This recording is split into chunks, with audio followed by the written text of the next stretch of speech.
ओम शांति।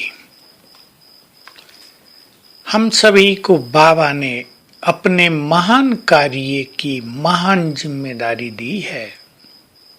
जरूर उसने हमें योग्य समझा होगा और वो महान कार्य करने के लिए उसने हमें शक्तियां भी दी, सर्व खजाने भी दिए, ताकि हम दुखियों के दुख दूर कर सकें, जो अशांत हैं उन्हें शांति दे सकें, उन्हें शांति का मार्ग दिखा सकें, जो परेशान हैं उन्हें श्रेष्ठ शान में स्थित कर सकें। बाबा ने हमें सर्व खजाने प्रदान किए हैं। हम गिरतो हुओं को उठाएं। गिराने वाले तो संसार में अनेक हैं, और जो दूसरों को गिराते हैं वो स्वयं कभी श्रेष्ठ स्थिति को प्राप्त नहीं कर सकते। जो दूसरों को आगे बढ़ने से रोकते हैं, दूसरे आगे बढ़ रहे हों और वो परेशान होते हैं कि हमारा क्या होगा, नाम तो इनका हो जाएगा, ये आगे बढ़ जाएंगे, ऐसी आत्माएं सदा ही पीछे रहेंगी। भले ही उन्हें पद पोजीशन बड़ा मिल जाए, लेकिन संगम युग पर पद पोजीशन नहीं, श्रेष्ठ स्थिति की सीट पर बैठना एक महान प्राप्ति है। जिसने संगम युग पर अतीन्द्रिय सुखों में जीवन जीना सीख लिया, जिसने संगम युग पर बाबा के महान कार्यों को पूर्ण करना सीख लिया, जिसने बाबा की सभी आज्ञाओं को जीवन में धारण कर लिया, जो मैंपन से मुक्त हो गए, वो महान है। मैं एक उदाहरण देता हूँ। बाबा हमेशा कह रहे हैं, चाहे कोई कैसा भी हो, तुम सभी के लिए शुभ भावना रखो। बहुत बड़ी बात बाबा ने कही, चाहे रावण से भी 1000 गुना बड़ा कोई तुम्हारा दुश्मन हो, तुम उसके लिए भी शुभ भावनाएं रखो। हम सोचने लगते हैं हम ऐसा क्यों रखें, भला ऐसा हो सकता है क्या? लेकिन हमें सोचना ये चाहिए कि ये भगवान की आज्ञा है और उसकी आज्ञाओं का पालन करने में हमें बहुत बल मिलता है, हमारा कल्याण होता है, हमारे द्वारा सेवाएं होती हैं।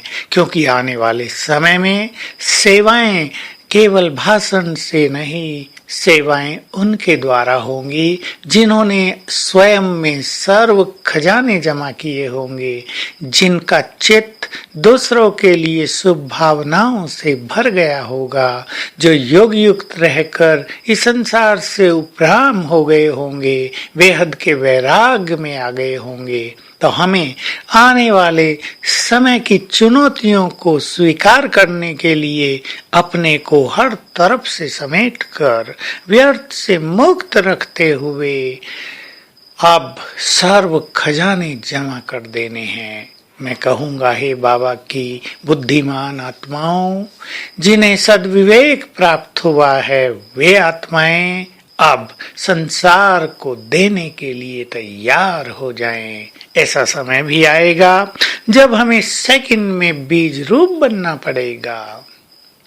इससे हमसे बहुत अधिक शक्तियां चारों ओर वाइब्रेट होंगी और ये शक्तियां अनेक चीजों को परिवर्तित करेंगी। जैसे शस्त्र से शस्त्र को काटा जा सकता है, जैसे युद्ध में विमान को विमान से गिरा दिया जाता है, वैसे ही हमारे श्रेष्ठ वाइब्रेशंस लोगों के निगेटिव वाइब्रेशंस को बहुत जल्दी सेकंड्स में समाप्त कर देंगे। बस जरूरत इस बात की है कि हम अपने श्रेष्ठ संकल्पों में, अपनी शुभ भावनाओं में शक्तियां भरें। योग की शक्ति, प्योरिटी की शक्ति, शुभ भावनाओं की शक्ति, प्रेम की शक्ति। तो आज सारा दिन हम बार बार सेकंड में बीज रूप होने की प्रैक्टिस करेंगे।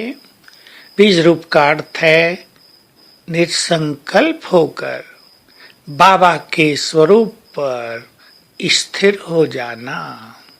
और ये काम वही कर सकेंगे जो लंबा काल स्वयं को व्यर्थ से मुक्त रखेंगे।